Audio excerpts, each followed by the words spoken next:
Call the meeting to order. Welcome to meeting number 35 of the House of Commons Special Committee on the Canada-People's Republic of China relationship.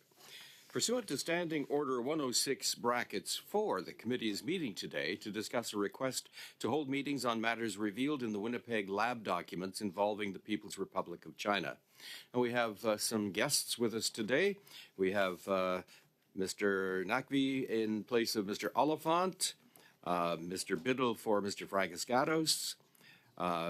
Pleased to see Luc Berthold here for MP Seaback, and Mr. Ellis for MP Landsman, and Mr. Villamur is substituting for MP Bergeron.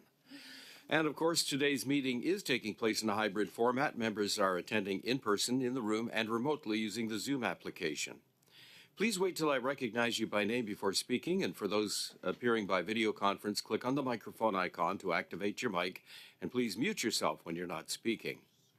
Interpretation for those on Zoom, you have the choice at the bottom of your screen of either Floor, English, or French, and for those in the room, you can use the earpiece and select the desired channel.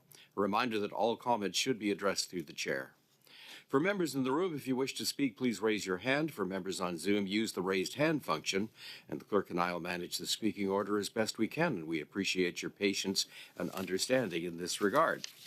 So we are here to discuss Mr. Chong's motion, and I am sure he would wish to lead off. Mr. Chong. Thank you, Mr. Chair. I'm going to introduce my motion, if I may.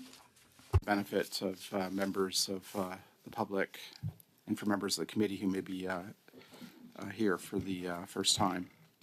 Mr. Chair, I move that pursuant to its order of reference of Monday, May 16th, 2022, the committee undertake a study of the matters revealed in the Winnipeg lab documents together with the broader concerns they represent in relation to Canada's national security, as well as the obstacles encountered in obtaining these documents, provided that the committee make the study a priority over its other business, notwithstanding the motion adopted by the committee on Monday, December 4th, 2023, respecting the appearance of the Deputy Prime Minister and Minister of Finance.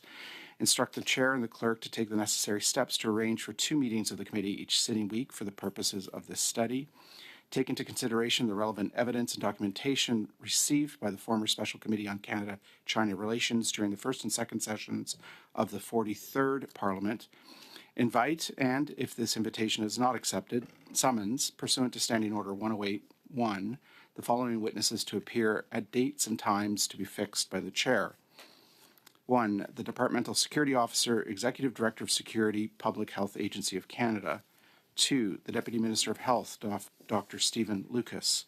3. The Vice President, Infectious Diseases Branch, Public Health Agency of Canada, Dr. Donald Shepard. 4. The Vice President, National Microbiology Laboratory Branch, Public Health Agency of Canada, Dr. Guillaume Poliquin. 5. The President of the Public Health Agency of Canada, Heather Jeffrey. 6. The Director of the Canadian Security Intelligence Service, David Vigneault.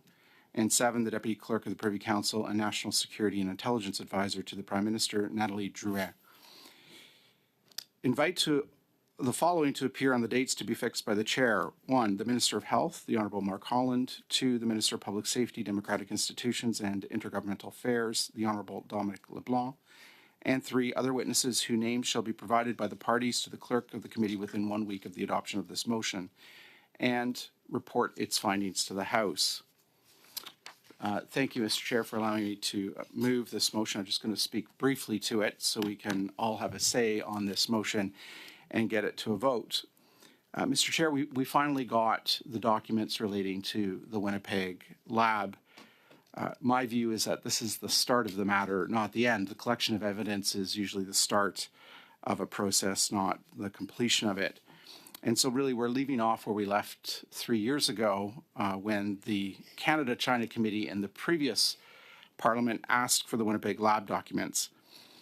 I believe strongly that the committee is the right place to examine these documents, the right place to hold the government accountable, and the right place for us to hear from witnesses and to produce a report with recommendations. Mr. Chair, this is a grave and serious matter, as CSIS highlighted in its intelligence and assessment it's submitted to the Public Health Agency of Canada, which are contained, an assessment which is contained in the documents we received. It's a grave and serious matter because a government scientist clandestinely collaborated with the government and the military of the People's Republic of China and was paid clandestinely by the government and the military of the People's Republic of China without the government of Canada knowing.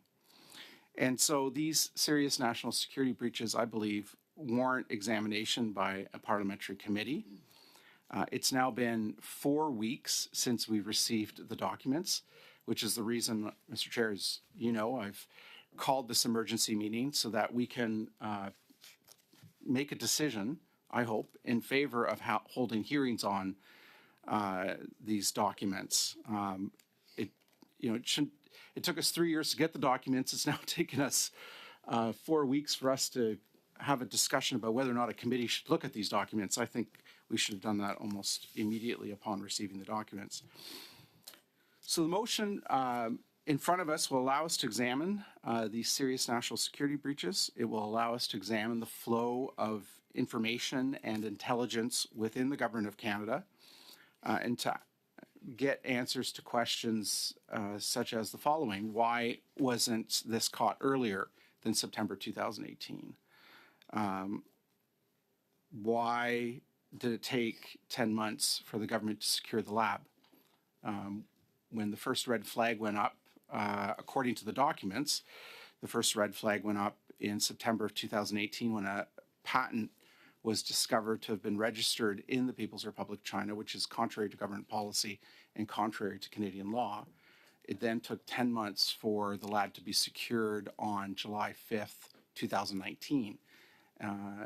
In my view, an unacceptably long period of time for that to happen.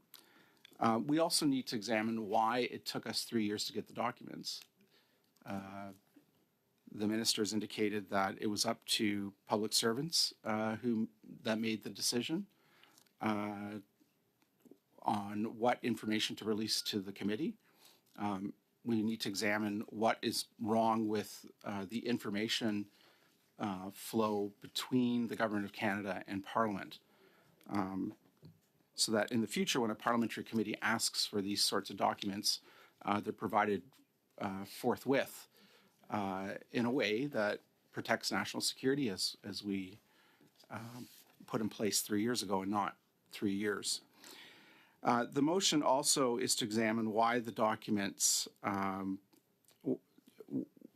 is also examine the flow of information within the government as it related to the most senior figures in the government, the Ministers of Health, the Minister of Public Safety, and the Prime Minister's office, to understand if the information flow within the government is working.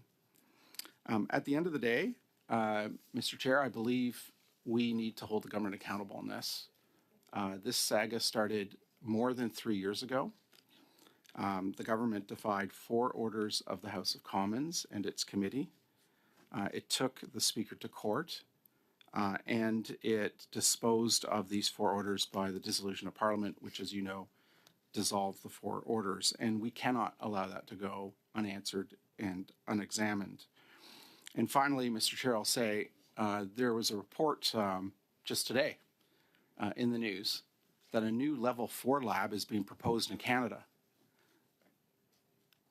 Surely we need to study this matter at committee about the only existing level 4 lab and its security breaches before a new lab, a new level 4 lab is stood up in this country that might pose security risks. So I think, I hope that members of the committee will support the motion, and I look forward to their views on it. Thank you, Mr. Chair.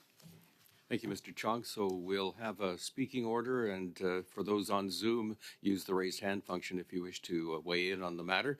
So we'll go back and forth on this one. We'll go next to Mr. Naqvi and then to Mr. Berthold. Point of order. I asked for before Mr. The chair is going to go back and forth. Mr. Speaker, I ask And, for and the well, no, I, right to speak I before Mr. recognize Mr. Naqvi. Mr. Naqvi. Yes. So Point of Mr. order. Naqvi can go, and then you can go. You still have plenty of time. Mr. sir. Speaker, it's not a question of time. It's a question of opportunity.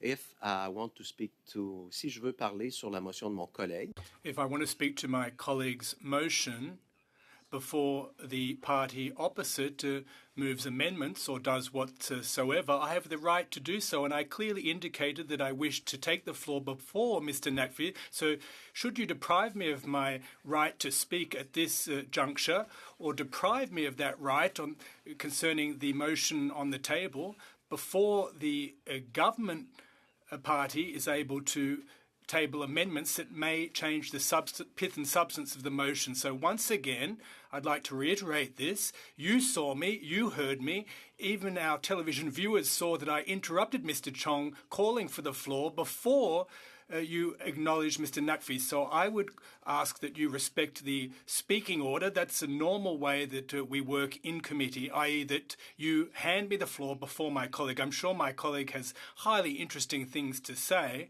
That said, I'm entitled to insist, Mr. Chairperson, that I take the floor now. The chair has the option to, to recognize people in the order that he sees them. I think that, we'll look at Mr. Naqvi and suggest that there's probably going to be amendments. So, Mr. Berthaud, I take your point that you wish to support Mr. Chong's motion before we get into looking at amendments. So, I will give you the floor, sir. merci beaucoup, Monsieur Hardy. Thank you very much, sir. And I really appreciate the fact that you've acknowledged how important it is to respect the speaking order. Mr. Chairperson, as I mentioned previously, I'm rising or speaking in support of the motion moved by my colleague Michael Chong about how important it is for this committee to undertake a study on the Winnipeg lab documents that were just released 4 weeks ago regarding the Winnipeg lab. As my colleague indicated, the fact that we now have those documents in our possession doesn't signal the end of this matter, but rather the start. In a previous legislature, we worked very hard to obtain these documents, documents that enable us to ask the real questions, the tough questions of those persons responsible. The upshot of this is that 2 individuals were expelled from a level 4 microbiology lab in Winnipeg. That is the highest level of security lab in Canada. And it's crucial that we be able to get to the bottom of this. All the more so since we learned in the newspapers this morning that another lab 4 may become operational in short order. So we want to avoid what happened in Winnipeg, a recurrence of this at this new security level 4 lab. So we want to shed light on everything that has transpired and that has led the government to defy 4 orders of Parliament, Mr. Chairperson, regarding the production of documents.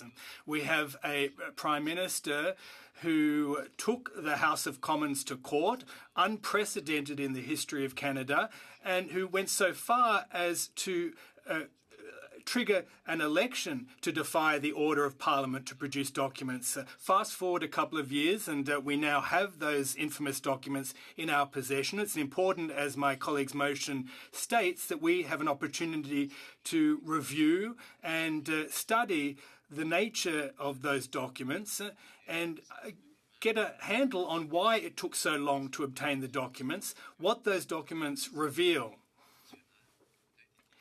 such that our national security has perhaps been jeopardised, Mr. Chairperson. So in the motion, it states that the committee should undertake a study of the matters revealed in the Winnipeg lab documents, as well as broader concerns they represent in relation to Canada's national security, as well as the obstacles that I just alluded to that were encountered in obtaining these documents. I won't rehash the entire motion, Mr. Chair, but I do want to stress that there are 2 types of witnesses that we're calling for. Those who are invited or summoned to appear should they refuse to accept the committee's invitation to appear. Now, among the witnesses that would be invited, and were they to refuse it, to be summoned, we have the Departmental Security Officer, Public Health Agency of Canada, the Deputy Minister of Health, Dr. Stephen Lucas, the Vice President, Infectious Diseases Branch, Public Health Agency of Canada, Dr. Donald Shepherd, the Vice President, National Microbiology Laboratory Branch, Public Health Agency of Canada, Dr. Guillaume Poliquin, the President of Public Health Agency of Canada, Heather Jeffrey, the Director of the Canadian Security Intelligence Service, David Vigneault, and the Deputy Clerk of the Privy Council and National Security Intelligence Advisor to the Prime Minister, Nathalie G. Drouin. Now, there's a second category. These individuals that are invited to appear at dates set by the Chair. One, the Minister of Health, the Honourable Mark Holland, I'll speak to that in a moment. The Minister of Public Safety, Democratic Institutions and Intergovernmental Affairs, the Honourable Dominique Leblanc, and other witnesses whose names shall be provided by the parties to the clerk on the basis of our discussions in relation to this matter. Of course, the committee will eventually report its findings to the House.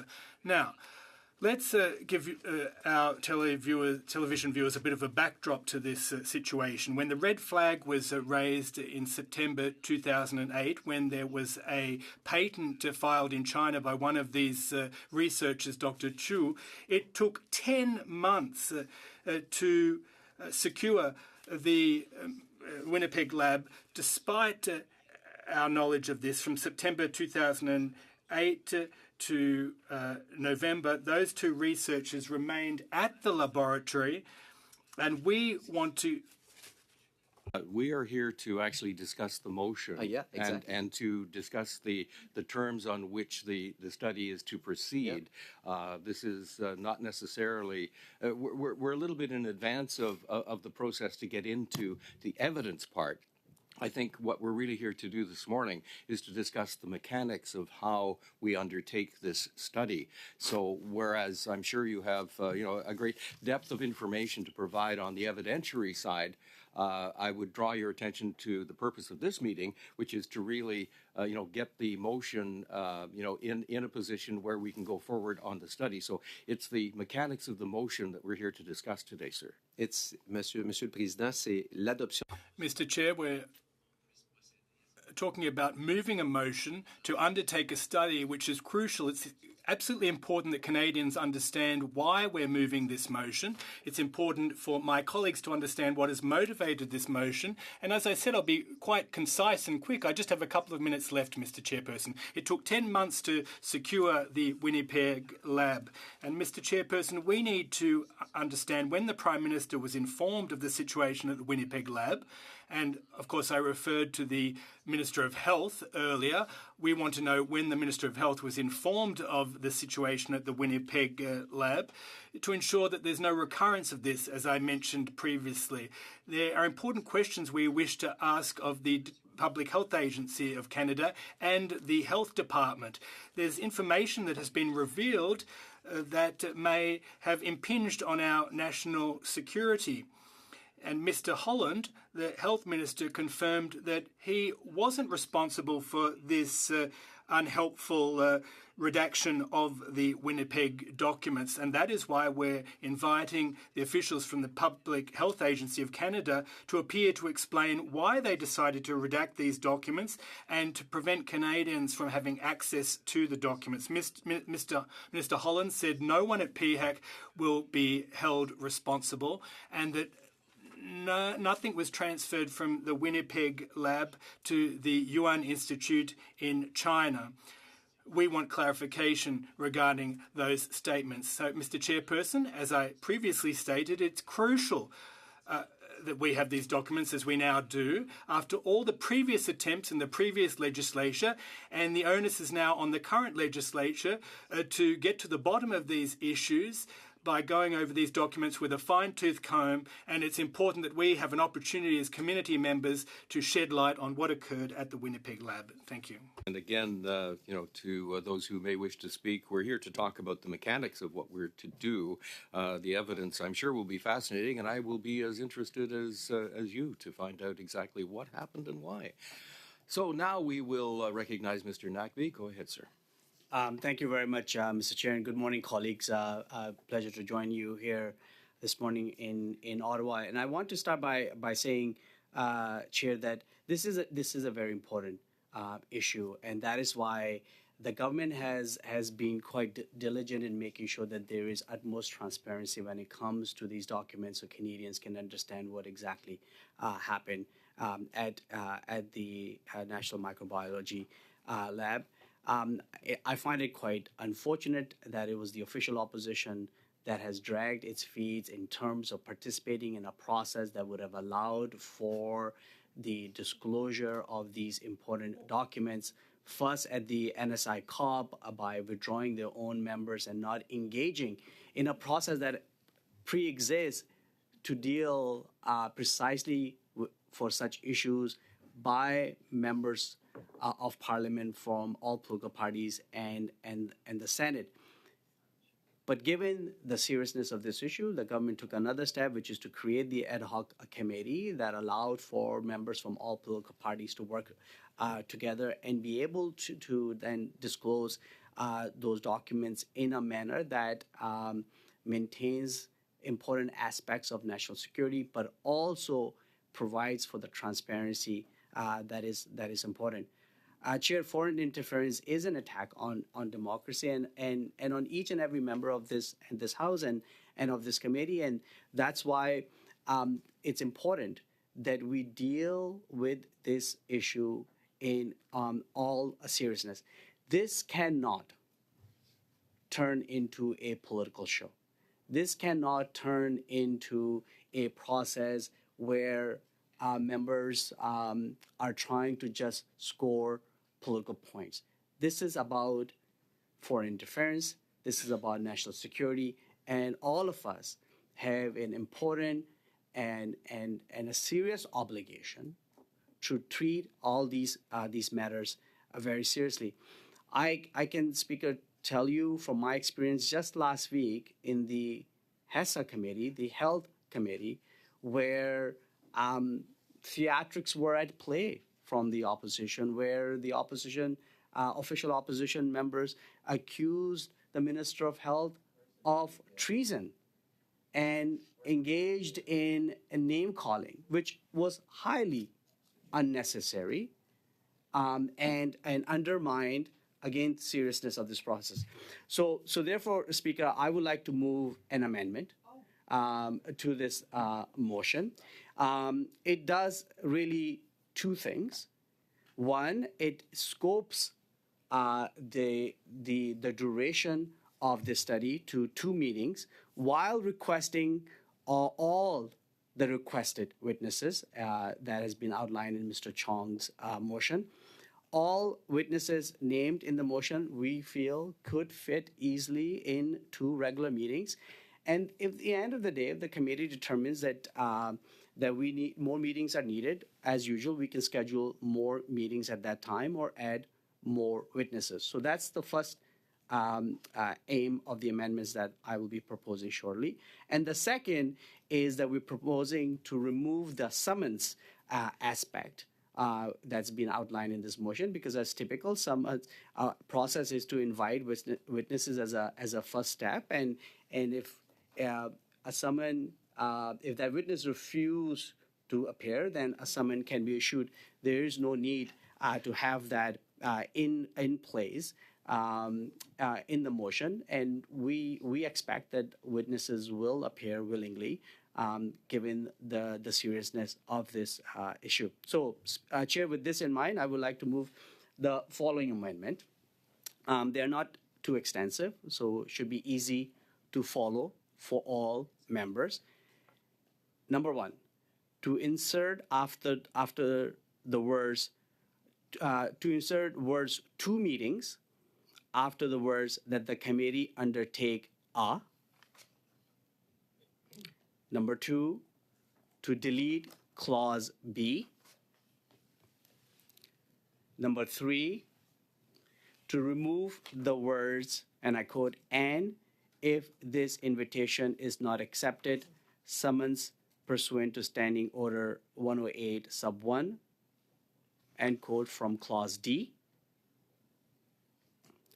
And lastly, to remove Clause E3. These are the four simple changes that we are proposing in this a motion. If chair likes and if members like, I can read the entire motion as it will read with the amendments, or I can repeat myself again.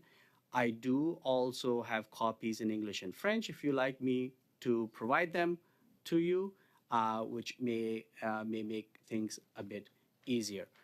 All right. If I could, you. Mr. Naqvi, we'll need to process these one at a time, but I'm going to suspend for a moment so that copies in both official languages can be distributed and have an opportunity for everybody to read and get their head around what's being proposed. So I'll suspend for, let's say, 5 minutes.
Call the meeting back to order. I'm going to go back to Mr. Naqvi, who I believe had one more thing to add that he did not include in his comments. Go ahead, sir.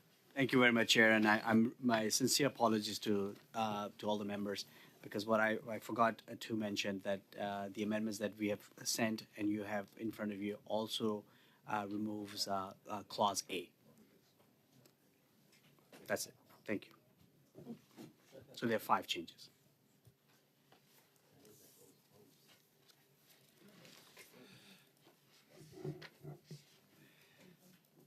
So again, this really focuses on the mechanics of actually acting on the motion, and I think it's probably best that we handle these one at a time.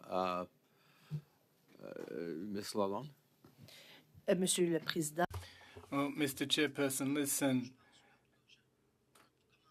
I don't want to get into a debate on this specific topic, but I firmly believe that given that these amendments were presented in an order that was easy to follow, I think that in order to save time, perhaps we could look at them all together, Mr. Chairperson, rather than one at a time. And of course, I have a lot of respect for you, Mr. Chair, so I don't want to take your prerogative, but nevertheless. Mr. Villamar? Monsieur le Président. Thank you, Mr. Chairperson. With all, I respect my colleague, but I'd like to go through these amendments separately. I'm a replacement member on this committee, so I'd like to have an opportunity to look at things in detail. Very good. So that's, if that's the will of the committee, then that's the way we will proceed. Now, I do have a speaking order then on the amendments. We'll start with the first one, Mr. Chong. Thank you, Mr. Chair. Just to be clear, we're on so you've broken it into 4 amendments, is that correct? That's correct. Okay. So we're on the amendment that would strike Clause A, is that correct? I believe it's to include 2 meetings. 2 meetings, okay. Yes. Thank you, Mr. Chair. So that, So I'll and speak recognizing that normally we set a number of meetings. Yep. So I'll speak to that amendment. I do not support the amendment. 2 meetings is not sufficient to examine this matter. Thank you, Mr. Chair. Right, Mr. Villamar? Merci, Monsieur le Président. Thank you, Mr. Chairperson. Now, in the same vein as my colleague, I think that we should state at least 2 meetings. 2 meetings, given the long list of witnesses and those witnesses that might be added later, would be insufficient. So I think we should clarify that it should be at least 2 amendments, and I'm moving a sub-amendment here, which I'll send through in a moment. I think that the sub-amendment is fairly clear, just to include the words at least 2. I would look to Mr. Naqvi to see if he would recognize this as a friendly amendment. If so, then we can dispense with that. Mr. My sincere Naqvi? apologies. I missed Mr. Mr. Villamar is suggesting that we add the words at least 2 meetings. So that's a sub-amendment to your amendment. Can you just give us suspend for 1 minute? Give me Sure. a moment to Yep. just thank you.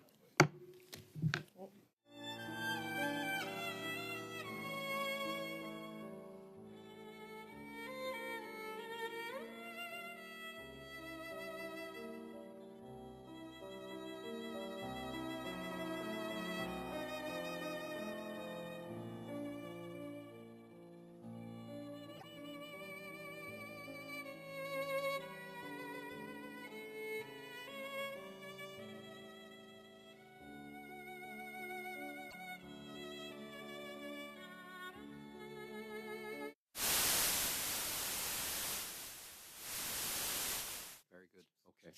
So then we're on to the main amendment then. That says at least 2 meetings. You look pensive, Mr. Chong. Do you wish to weigh in? We'll support the sub-amendment. Okay. The sub-amendment, now we're on to the amendment so that it says at least 2 meetings. Are you good with that? Yes. Okay. Do we need a vote on that, or are we all good with the wording as We're all presented? good. Do we need to call the roll? No. I see thumbs up. We're good. Okay, very good. Let's move on to the next amendment then. Mr. Nakavi, would you like to repeat that for us, please? Thank you. The next amendment was to remove Clause A and Clause B.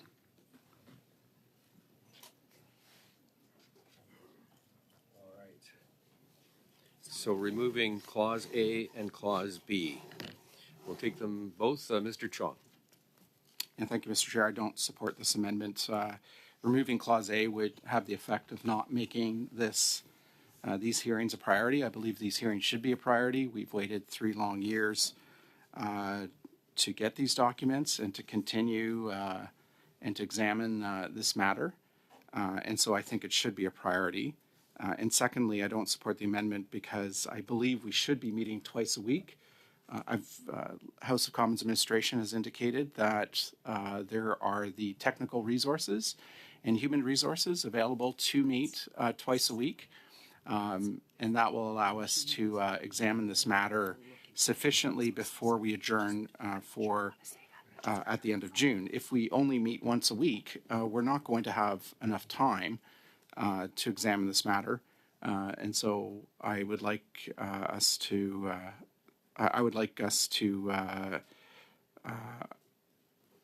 meet twice a week, which is what the motion proposes, as other parliamentary committees do. And I would like us to keep these hearings a priority of this committee. So I don't support the amendment. Thank you, Mr. Chair. Mr. Chong, just for clarity, our current meeting is 3 hours long on Monday evening. Are you proposing 2 3-hour meetings per week? No, Mr. Chair, I'm proposing 2 2-hour meetings a week, and I think that would be better for members' schedule as well. So we'd meet from 6:30 to 8:30 on Monday evening, and then again from 6:30 to 8:30 on Wednesday evening, allowing us on Monday evening to get home before at a more reasonable hour. So that's what the motion is proposing. And not so great detail. Gives you, Chair, flexibility to determine the exact time of the meetings, but that's what I would propose, Mr. Chair.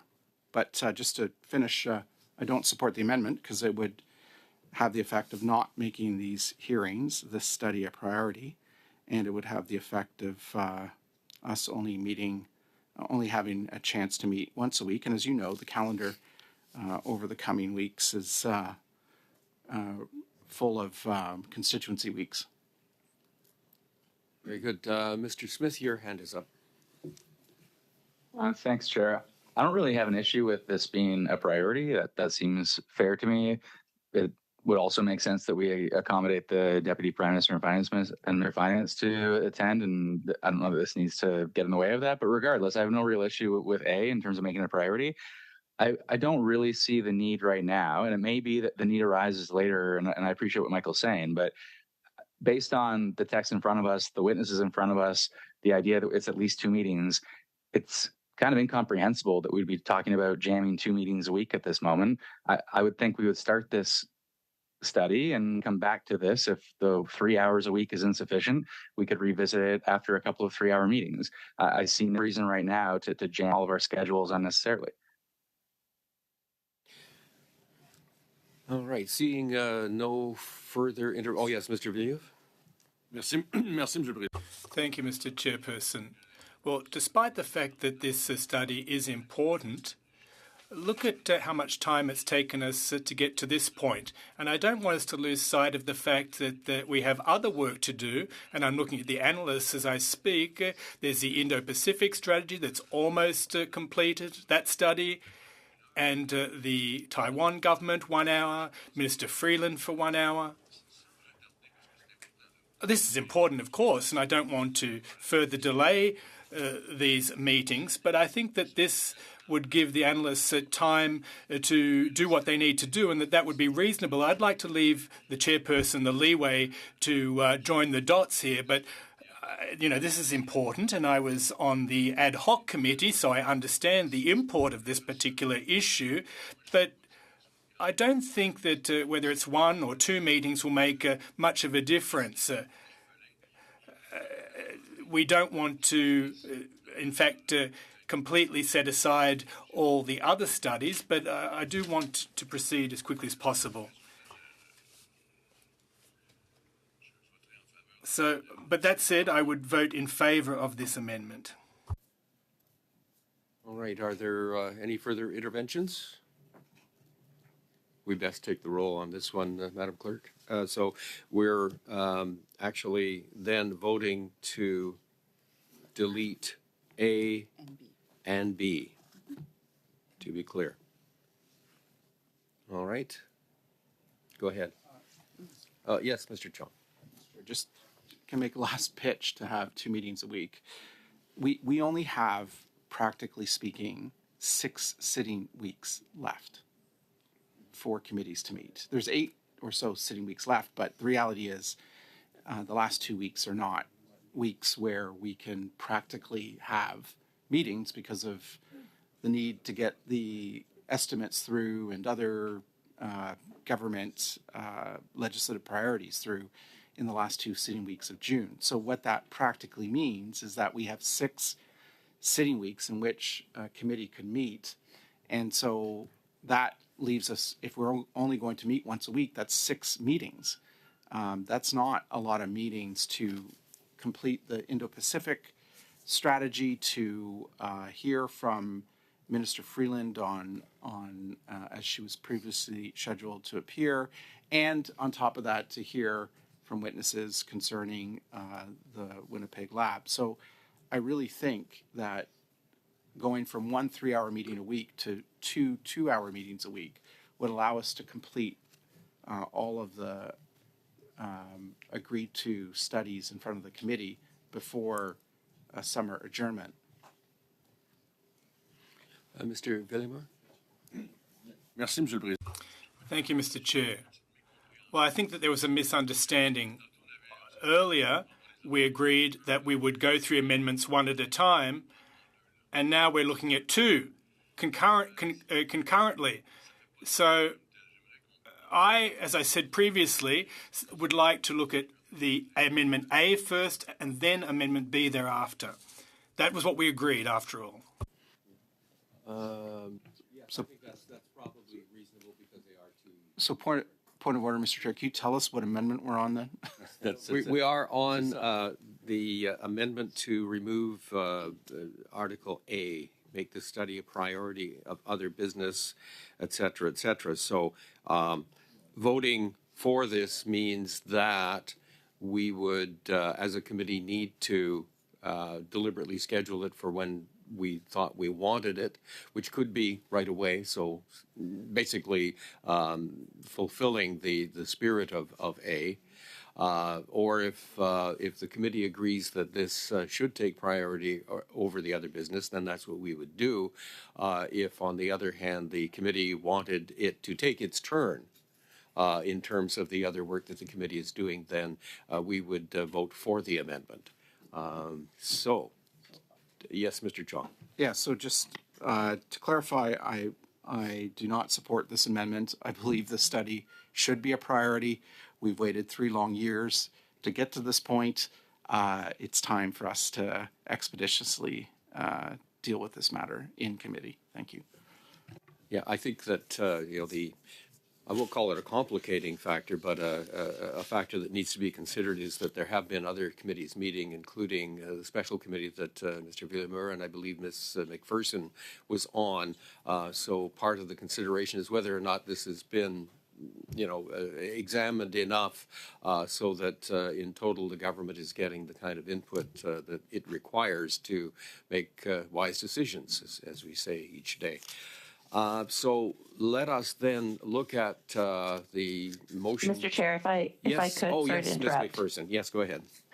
I just wanted to say on your last comment that Renee and I were on the ad hoc committee. That was not the mandate of the ad hoc committee, was not to look at improvements and recommendations for the government. So in fact, that work has not been done. So I agree with Mr. Chong that we should prioritize this work. Our work was separate, and I think we did some really excellent work together, but that is not what the mandate of that committee was. Good. I appreciate that clarity. Thank you very much. So then, that does make it clear what we are either voting for or not. So let's look at the amendment to remove subsection A and understanding what a yes or a no means on this particular amendment. I'm sorry. Mr. Biddle? Oh, no, I think that's somebody's cursor on there because I don't. Mr. Biddle, you don't have your hand up. That's your cursor, probably. Oh, it's weird. Okay, too many screens, too many icons floating around. Shall we take the roll on this one, please, Madam Clerk? Mr. Erskine Smith. I don't have a strong view of this, but I mean, I'm fine with other business, so I suppose I'd vote to remove it. Mr. Biddle. In favor. Madame Lalonde. Oui. Mr. Naqvi. Yes. Ms. Yip. Yes. Mr. Chong. No. Mr. Kimmich. No. Mr. Ellis. No. Monsieur Berthold. No. Monsieur Villemur. No. Miss McPherson. No.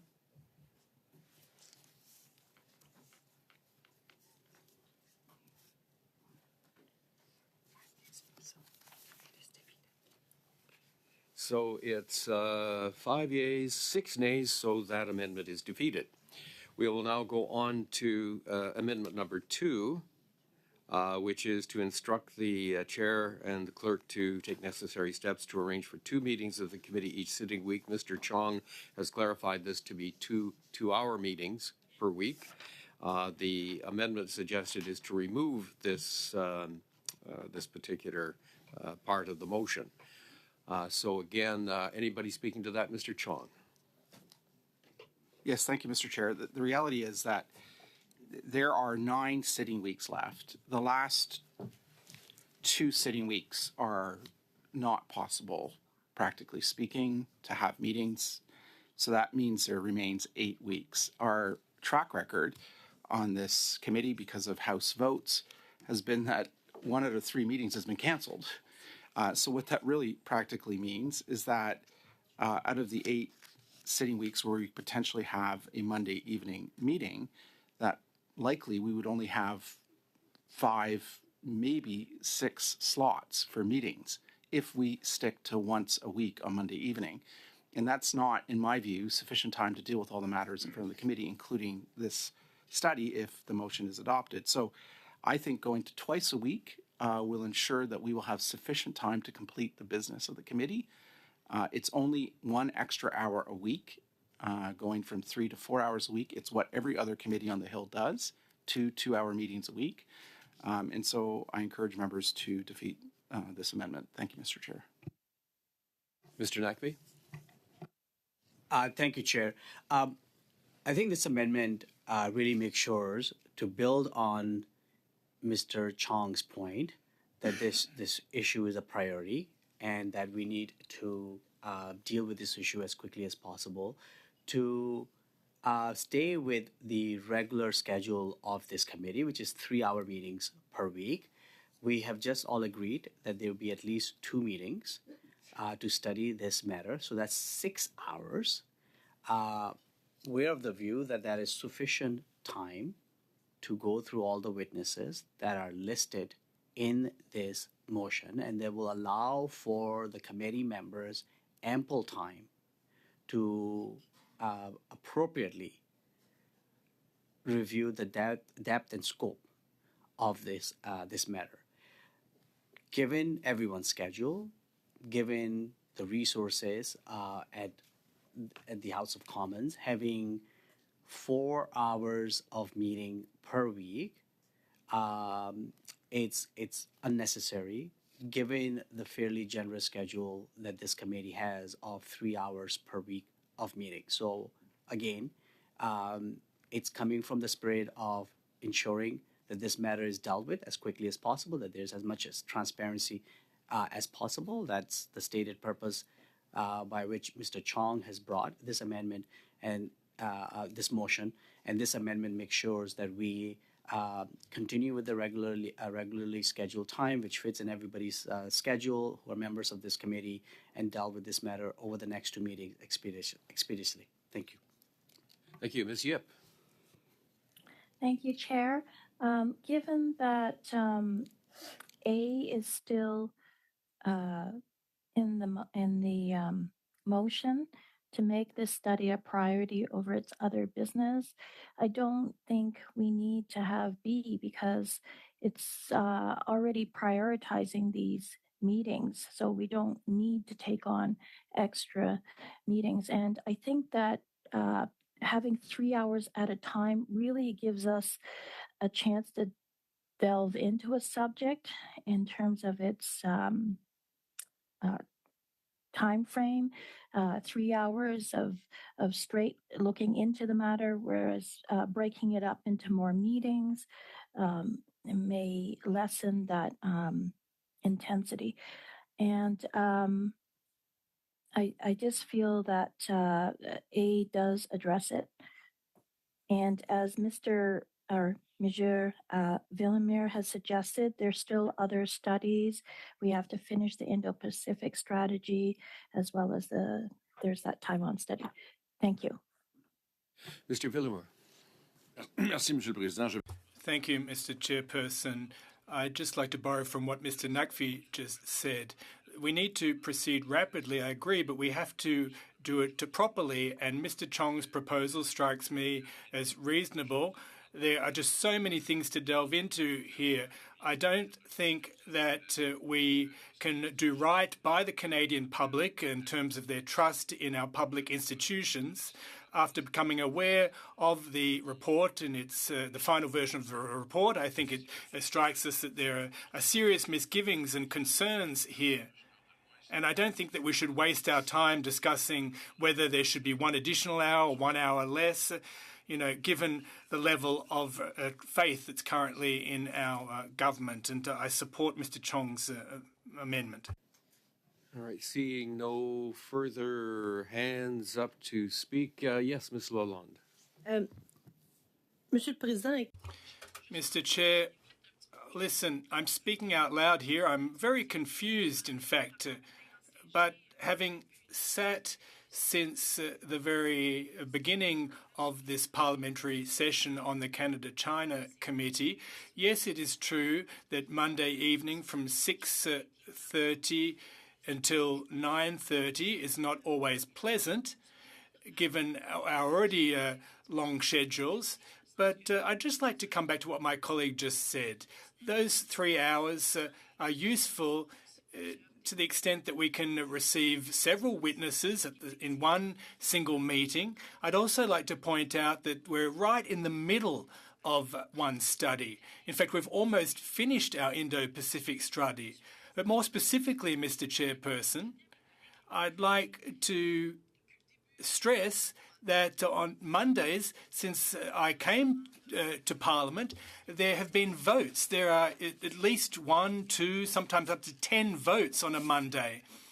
And as a member of Parliament who represents Orleans, I of course, it's a point of honour for me to participate in those votes.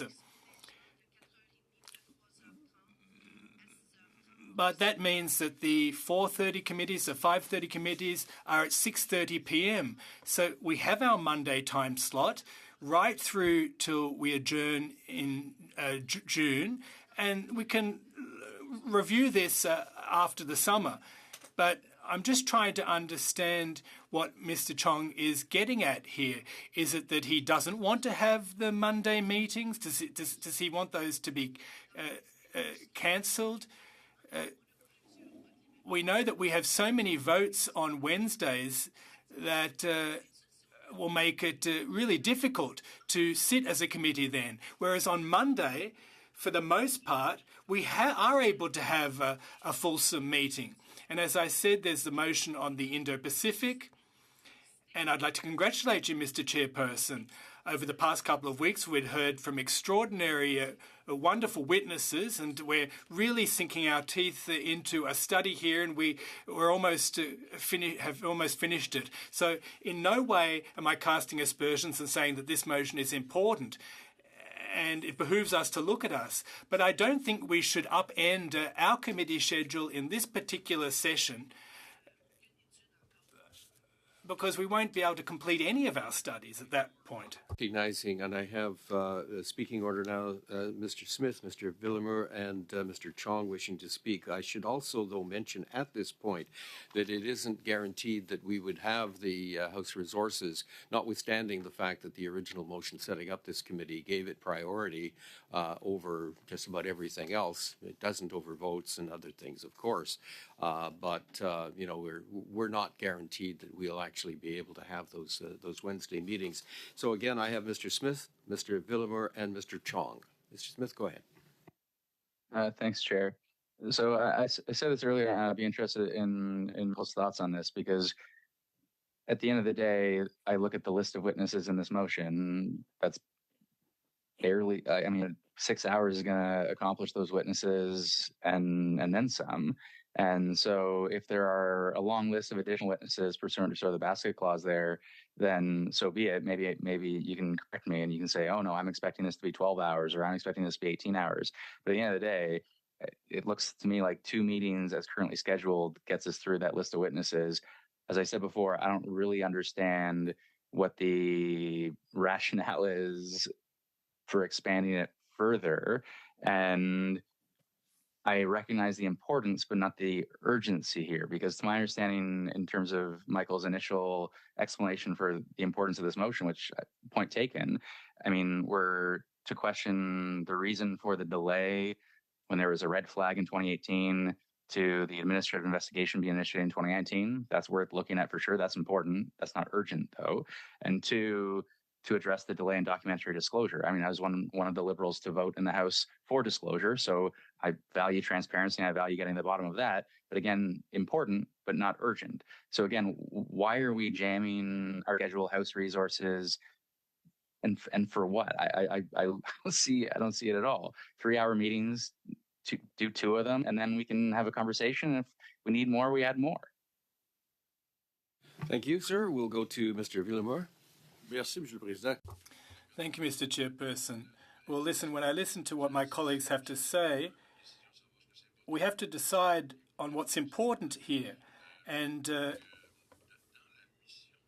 in the Canada-China Committee's, under its mission, well, it's a very broad mission. And we need to determine what the impact of foreign interference is in our diplomatic relationship with China, and that isn't included in the motion that I think should be added. And I'm sure that there will be other witnesses that will be added to this list. So I think that I don't think it would be advisable to reduce the number of meetings at this point. Mr. Chong. Okay, so a couple of points. First, in drafting this motion, I canvassed a number of members of the committee, and it was clear that members did not want to sit during constituency weeks. I'm happy to sit during constituency weeks. I think there's lots of House resources available during constituency weeks. And so my initial proposal was that we sit twice a week, that we sit during constituency weeks to deal with this matter, because the House calendar this spring is so full of constituency weeks. But because members weren't favorable to that, I took that into consideration in the drafting of this motion, so that we would only sit during sitting weeks as a committee.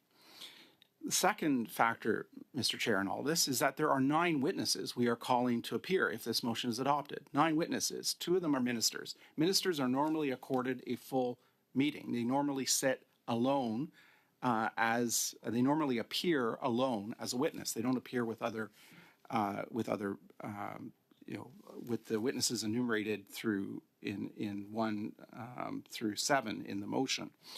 And so that means 2 meetings are already gone from the meetings we need. In addition, we have 7 further witnesses, 7 departmental witnesses. That will take at least 3, if not 4 meetings. So what we need for this study, Mr. Chair, is not 2 meetings, it's 5 meetings, which is in accordance with the amendment that was just adopted. at least 2 meetings. But 2 meetings is not going to be sufficient to hear from all the witnesses. Just to get through the Departmental Security Officer, the Deputy Minister of Health, the Vice President of PIAC, Second Vice President of PIAC, the President of PIAC, the Director of CSIS, and the National Security and Intelligence Advisor, just to get through those 7 witnesses is going to take at least 3 meetings. Because you're not going to have a panel of 4 or 5 witnesses in front of this committee on such an important matter. We need to hear from panels of 1 or 2 witnesses. And so that's going to mean it's going to take at least 3 meetings to get through these 7 witnesses from PIAC and from PCO and from CSIS. And so probably 2 panels for PIAC, 1 panel for the Director of CSIS, and 1 panel for the National Security Intelligence Advisor. You've got 4 meetings right there of time we're going to need. And in addition, we've got the 2 ministers who are being asked to appear. So we're looking at 5 meetings. And if we stick to once a week, we're not going to be able to dispose of the business of the committee before we adjourn for the summer. So that's why I think we should stick with meeting twice a week. It will allow us to get through this study, to hear from witnesses, and to also dispose of other matters in front of the committee. Thank you, Mr. Chair. I would point out that generally speaking, when we invite a minister to appear on a panel, the minister is normally around for 1 hour. It's usually not more than that. They usually bring officials. I'm just speaking, in general terms. Normally ministers, when they're asked to appear for a 2-hour slot, an hour and a half to 2-hour slot is dedicated. Normally what happens is the minister appears for the first hour. They do not appear alone. They appear with their That's what I was in the process of saying, Mr. Chong. Yeah. That's when. Allow me to conclude the in our a loose rule that we followed is that we try to have no more than 3 people on a panel, because each would have their 5 minutes, and that gives time for a couple of rounds. With the 3-hour time slot, we will sometimes put an hour and a half per panel, which in our experience has provided more than sufficient time to inquire of the 3 people on the panel. So your proposition of 5 meetings to go through this might be a trifle generous in terms of our use of time, but I'll leave that up to the members to decide. Yes, Mr. Naqvi. Well, I just want to echo the point you're making, Chair, because I will reinforce the point that 6 hours at the outset, where the committee is agreeing to at least two meetings, is sufficient time to go through all those witnesses. I just caution the members again, what I said earlier on in my opening remarks, that my fear is that this is all political posturing. This is all for a political show, as opposed to being transparent and be coherent towards providing findings towards Canadians. This reminds me a lot of another committee that I've been a member for now almost over 2 years now, which is the Special Committee of Parliamentarians dealing with the Invocation of Emergencies Act, which is ongoing. The world has moved on. We've had one public inquiry done within a year's time, but that committee is still not finished its work because so much time has been taken by political posturing. And that does not serve Canadians, that does not serve this parliament, that is not befitting of our job as members of parliament.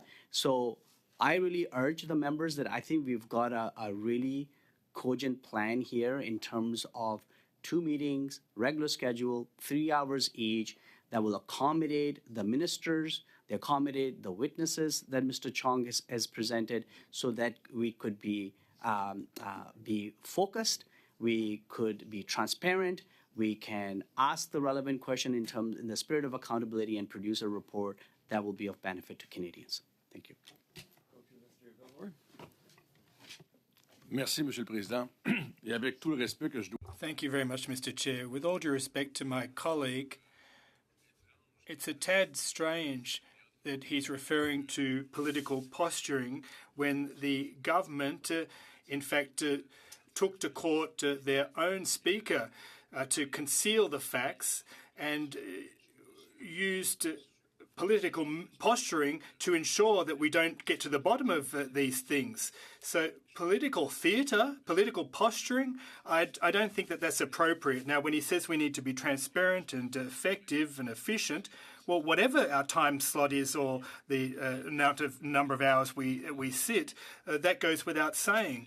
And I think that we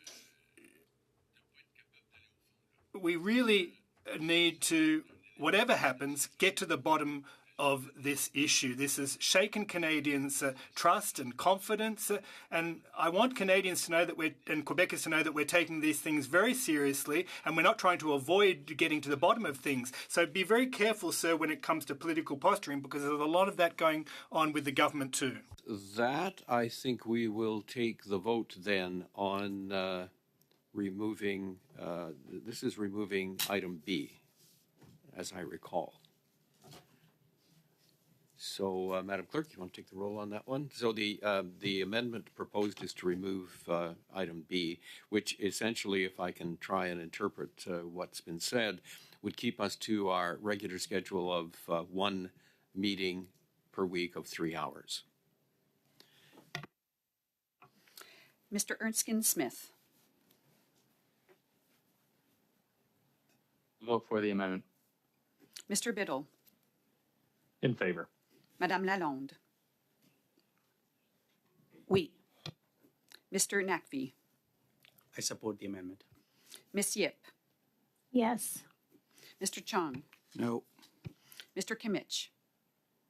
No. Mr. Ellis. No. Monsieur Berthold. No. Monsieur Villemur. No. Ms. McPherson. No. So the amendment is rejected. What's next? He asks.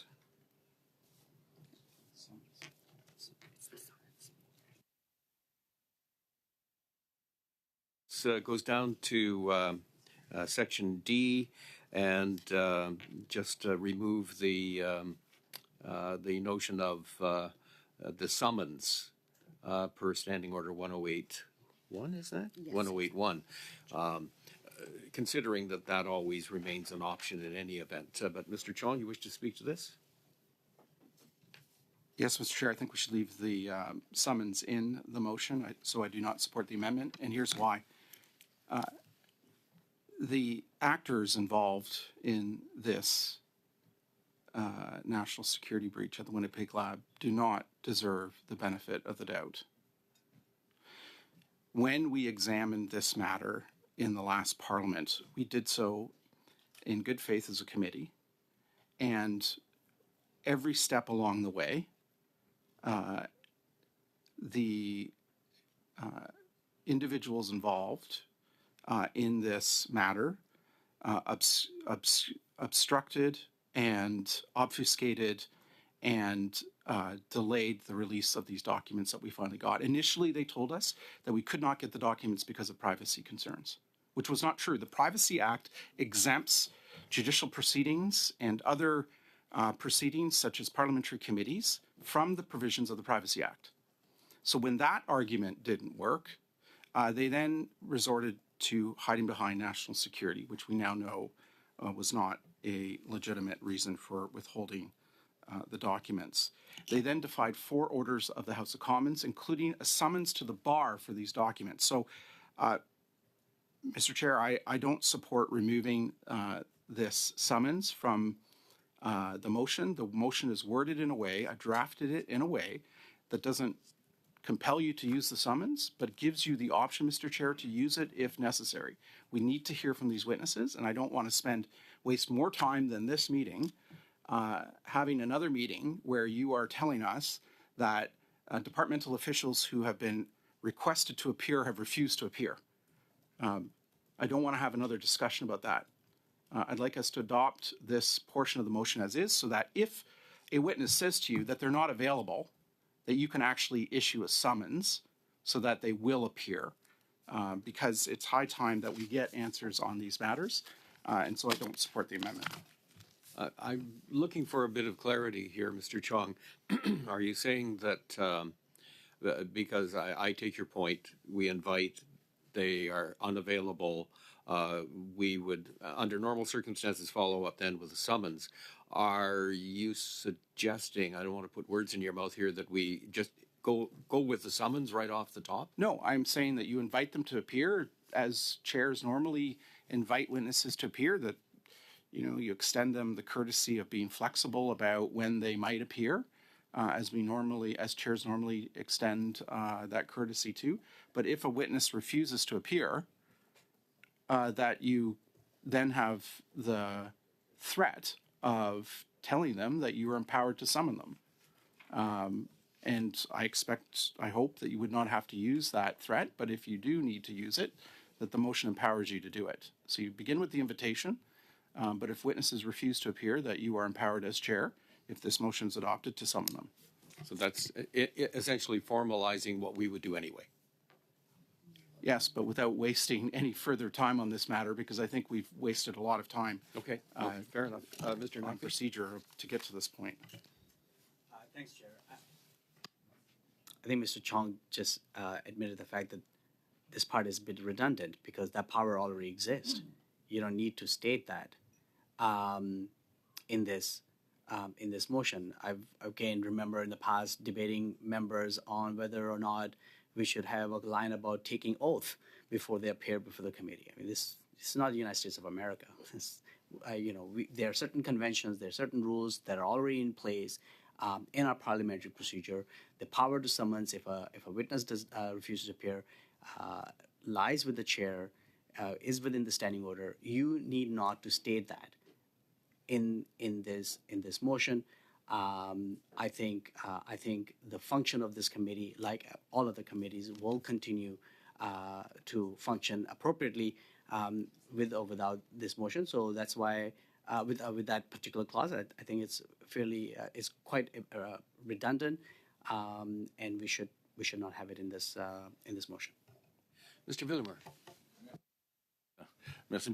Thank you, Mr. Chairperson. Well, listen, despite the fact that it is in the standing orders, it's my understanding of what Mr. Chong said that he would prefer that the chair, or the motion calls on the chair to summon witnesses if necessary.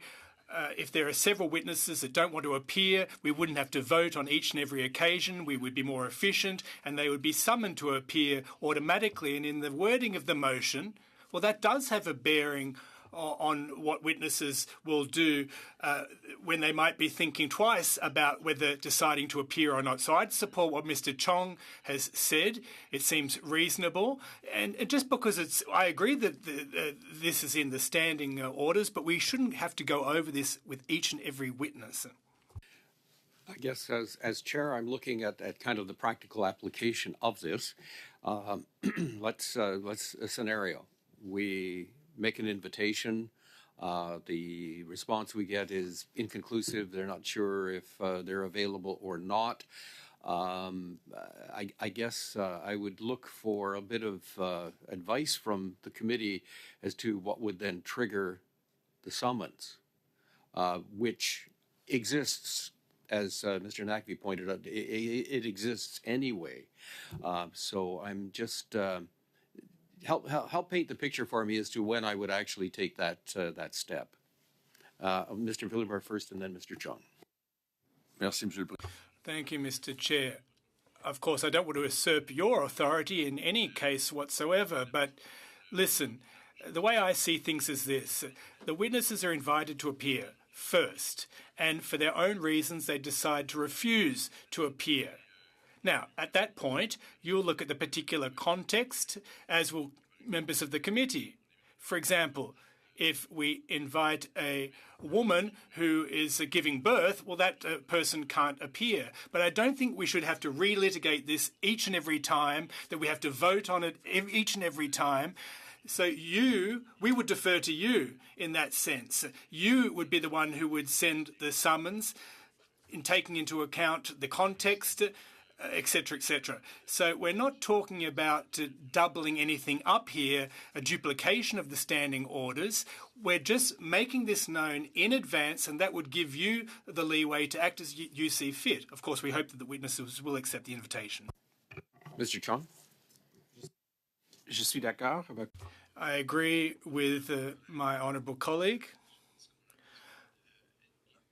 I think that there may be a situation, for example, where a witness, an official, tells us that they're not available to appear before our committee.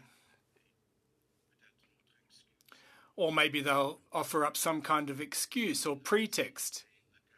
And were that to occur, you would be empowered, Mr. Chairperson, under the terms of this motion, to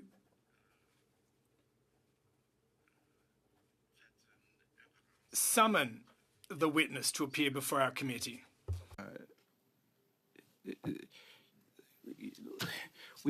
In your time as chair, Mr. Chair, there have been witnesses who have indicated that they're not available to appear, that they don't want to appear. And so this empowers you to use a power that you have, when authorized by the committee, to issue a summons for a witness. And so I don't want to have to move if we don't adopt this summons in the motion, if we don't adopt this language in the motion, we are going to then have to have another meeting to move a motion to empower you to summons a witness. And so we're here discussing, as you said at the outset of this meeting, the procedure, the mechanics of how this study will unfold. And so it gives you the option of issuing a summons so that we don't have to go through this process again at some future date because the witness has decided that they don't want to appear. Often departmental officials will say, well, you know, the DSO is not going to appear, but the president of PIAC is going to appear in their place.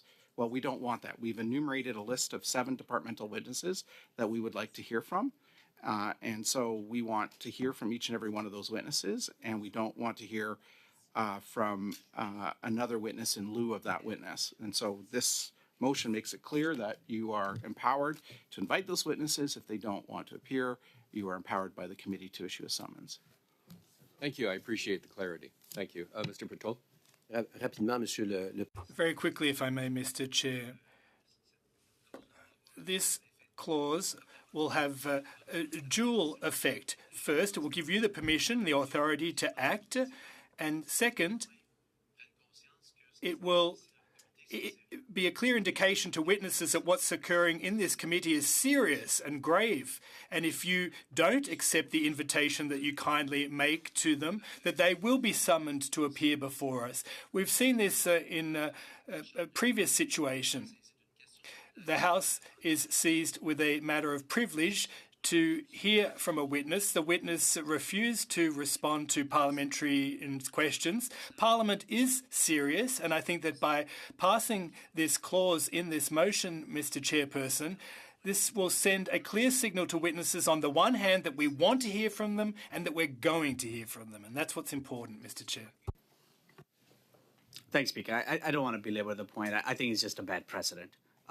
From a parliamentary procedure perspective, to have something like this in a motion when something like this exists in standing order. It's just the optics is bad to tell potential witnesses that if they don't show up, they'll get an arrest warrant against them. I mean, it's just not how we function in our system, in our parliament. And so I'm looking beyond this particular study. I just don't like the precedent. Just like I stated, the precedent of requiring that witnesses take oath. I mean, that's not the message we sent when they're standing, appearing before a parliamentary committee. Any case, I just wanted to get that off my chest. Made my point. I suggest, in the interest of time, this is almost have taken 90 minutes now going through this. We've got only 2 votes left. If we can take the 2 votes together and move on with that day and start preparing for the study. Thank you. Mr. Villemur. Merci, Monsieur le Président. Thank you, Mr. Chair. Well, I agree with what my colleague is saying about creating a precedent.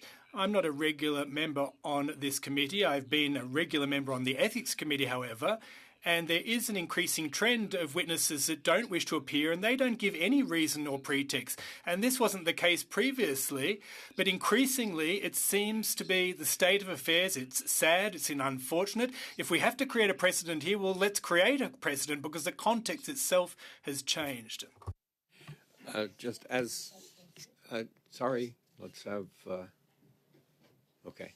I have seen, just as a participant in other committees and occasionally sitting in, there is a sentiment out there just to sensitize you all to this, that sometimes the treatment of witnesses at committees has probably created misgivings about attending, and I would suggest that we'll take the vote on this one, but we'll also deposit right now the notion that whatever form these hearings take, that they do be respectful, and that's I think critical. Last word to you, Mr. Villemur, then we'll take the roll. Merci, Monsieur le Président. Thank you, Mr. Chairperson. And I subscribe to what you're saying. In some committees, witnesses have been treated as if they were the accused in a court of law, and that's not what should occur either. Of course, there is a lack of respect towards witnesses. We're seeing this happen increasingly, but we have to be respectful to the individuals concerned. And I finally reiterate my support for Mr. Chong. Let us, I don't see any other hands up, so let's take the roll on this one, Madam Clerk. Mr. Erskine-Smith,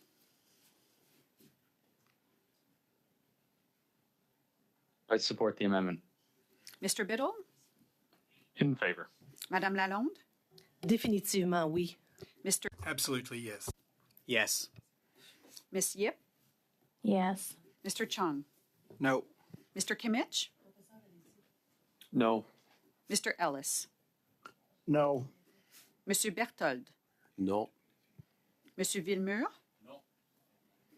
Miss McPherson, No. And the amendment is defeated. Next, what's next on our list, Madam Clerk? so Mr. McPhee should. This, I. all right, yes, the next amendment is to remove as witness Departmental Security Officer, Executive Director of Security Public Health Agency of Canada. Mr. Naqvi, I understand that your amendment would be to remove this person as one of the individuals identified as a witness. Speaker will withdraw that amendment and the amendment dealing with the Deputy Clerk of Privy Council of National Security and Intelligence Advisor to the Prime Minister. And the only one I think left I would suggest to vote on is clause which E3, I believe now, which is other witnesses whose names shall be provided by the parties of the clerk to the committee within 1 week of their adoption of this motion. Take that one out. So you're taking out the last two amendments then? Or you're just First taking? two. First two. The first two. Oh, yeah. okay. So All right. So drawing those are gone. Yeah. So now we're down to section E, subsection 3. You're proposing an amendment to remove the other witnesses whose names shall be provided by the parties to the clerk of the committee within 1 week of the adoption of the motion. Yes. You're amending it to remove that? Yes. All right. Do you wish to speak to that? Absolutely. Again, I would say what I said earlier. This is to provide some definition and a scope to this study. The list of witnesses is exhaustive. We're agreeing to that list. We've agreed now to have at least 2 meetings. We will be meeting twice a week as per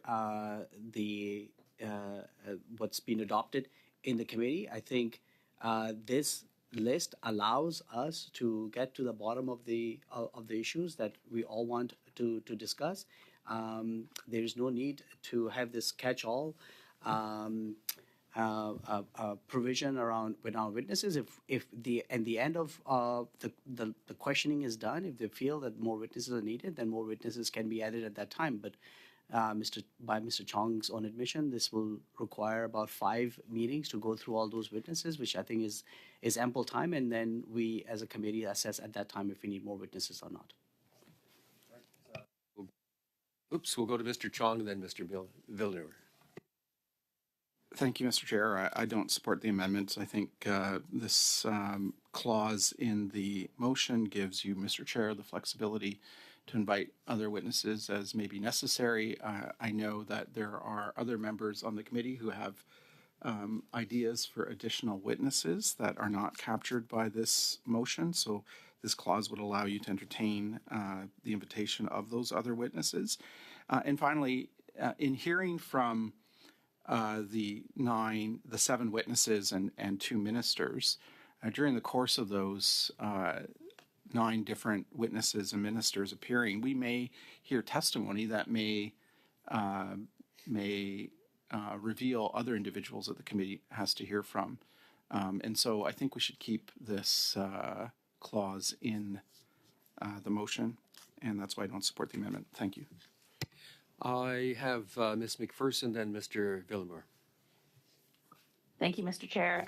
And I also, like Mr. Chong, don't support this amendment. I don't understand why we would want to limit the ability for other members to bring forward names. You know, this was a well drafted list of witnesses by Mr. Chong, but all members of the committee should have the opportunity to submit names, to submit suggestions to the clerk for this study. And I don't understand why any member would want to limit our ability to do that. Right, Mr. Villamore. Thank you, Mr. Chair. I think I'm speaking for all of the opposition members when I say that I don't see why we would limit the number of witnesses at this stage of the game. I myself have witnesses I'd like to invite, and they're not on this list, so I won't be supporting the amendment. This then raises the issue that would ordinarily come up at the beginning of any study, and that is, notwithstanding the list that Mr. Chong has included in his motion, should we then entertain submissions from members as to other people they would want to invite? And again, we have to go back to the point that Mr. Chong made very clearly, that there, even with 2 meetings a week, just really adding an extra hour of witness testimony, that we're looking at the prospect of having this particular subject, which is litigating things that have happened in the past, consume a lot of capacity that we would have to look at things like the Indo-Pacific strategy, like Taiwan, like others, which have ramifications going forward, especially in terms of government policy. So I guess as chair, I would just issue a caution that, we manage our expectations as to, what we hope to accomplish here versus what we've already taken on in terms of the work that the committee has already decided it wants to do. All right, Mr. Villeneuve, you want to? Monsieur le Président, merci pour ce point. Mr. Chair, thank you for that wisdom. It's true, if I base my experience on the Ethics Committee, when there are 2 things happening at the same time, nothing actually is completed. But in the spirit of the mission of the Canada-China Committee, and I mentioned this earlier, but in the spirit of that mission, I said earlier that we need to discuss diplomacy, the destabilization actions that China is engaging in vis-a-vis Canada. And I think that we need advice not just from public health, but from that of other witnesses on these issues. From a diplomatic standpoint, the committee needs to broaden the scope of its mission in that regard, in my opinion. And that's why I don't want to limit the number of witnesses. Of course, we shouldn't call 14 witnesses to appear, but the fact remains, were we to limit the witnesses, that means it would be 0 additional witnesses, and I don't agree with that. Ms. Lalonde? Yes, I'm just trying to rationalize all of this, because what we are proposing is that we would be removing the EEE, and the reason why, and then Mr. Chong goes and say that we can add them later, and I think this is always something that can be done. But the point that he's making, and I know we're talking about how well and crafted this motion was, but it does also counter effect, because we're saying also within 1 week of the adoption of this motion. So, Mr. Chair, unless, and I read it in Francais, I'm reading it in English, I'm just trying to understand what Mr. Chong is saying, that how well crafted this motion is, but he's actually saying the opposite, because if we're going to be later adding more witnesses, but he's limiting through EEE 7 days, like I say, I know I'm French and I'm trying to understand, and I'm saying this in English because it makes no sense for the purpose of what my honorable colleague is saying, that down the road we'll be able to add witnesses, but he's actually in his well-crafted motion put 7 days from the day that this is here today. So I'm very confused, Mr. Chair. I'm very sorry this morning. Yes, the chair will note that it is pretty common practice in committees to set a timeline for the identification of witnesses. I kind of interpret this as doing that. But we'll go to Mr. Chong, then back to you, Ms. Lalonde. All right, yes. Sorry, and I apologize. My point is that all throughout the motion, we are limiting to the 7 days when this motion, and I agree with you, Mr. Chair, but this motion is saying, Mr. Chong just said that as we go along, we can add names, and I don't want to paraphrase phrase or quote him, but that's my understanding of what he said. But this motion, as you said, would limit up to 7 days, which I know you're appreciative. The reason why we're saying this is that you cannot add more names throughout the motion, Mr. Chong. Mr. Chong. Thank you, Mr. Chair. I think Madame Lalonde has raised a good point. So I move that sub-amendment that we strike. I'm not going to complicate things. After this, if this amendment that's in front of us is defeated, then I'll move an amendment to strike within 1 week of the adoption of this motion. But I'll wait till we dispose of the motion in front of the committee right now. The amendment in front of the committee right now. Thank you, Mr. Chair. Ms. Lalonde, please. Do you, if you want to put something in, then turn on your mic, and we'll do that. Okay. Now, again, I don't want to aim the discussion in a particular way. I would suggest, though, that if we remove the 1 week, then that will leave things wide open indefinitely. But there again, the committee, is the master of its own course of action, and certainly, in the interests of doing a thorough job, it'll be up to the committee to really monitor how things progress. If, for instance, the other things that have been already approved on our docket are seen to be important to the committee, and we know we have a limited horizon in terms of the amount of work that we can potentially get done, it'll take a smackerel of self-discipline here, collectively, to make sure that the important things do get done. So I will just leave that with you. But let's deal with the amendment first, and then if Mr. Chong wants a sub-amendment, we'll consider that after. All right? That would actually be an amendment. So let's deal with this amendment first. So the amendment is to basically remove subsection 3 under section E. Do we need a vote? I don't know. Do we need a vote? So what did we agree to? Well, let's defeat the amendment. It's clear the majority members want to defeat the amendment. We have to vote. Let's vote. Mr. Erskine-Smith? I don't support this amendment. Mr. Biddle? In favor. Madame Lalonde? In favor. Mr. Naqvi? Yes. Ms. Yip? Yes. Mr. Chung, No. Mr. Kimmich, No. Mr. Ellis, No. Monsieur Berthold, No. Monsieur Villemur, No. Miss McPherson. No. Oh, I don't, we don't need the suspense. I think that the amendment has been defeated. Mr. Chong?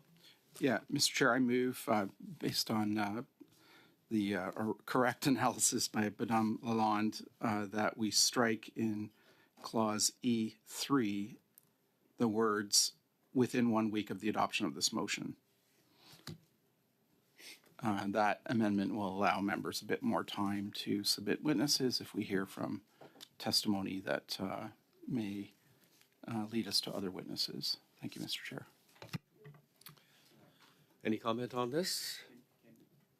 Do you need a minute? Can Mr. Chong repeat the change again?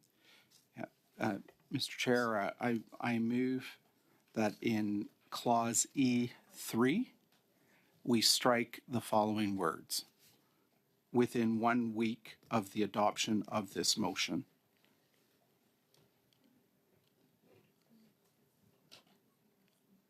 Just for the benefit of members of the committee, that in clause E3, we strike the words "within 1 week of the adoption of this motion."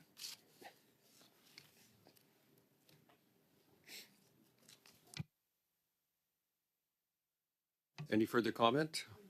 We're all on the same page then? Thumbs up, screen, you're all good? Okay, I think we have what we need then.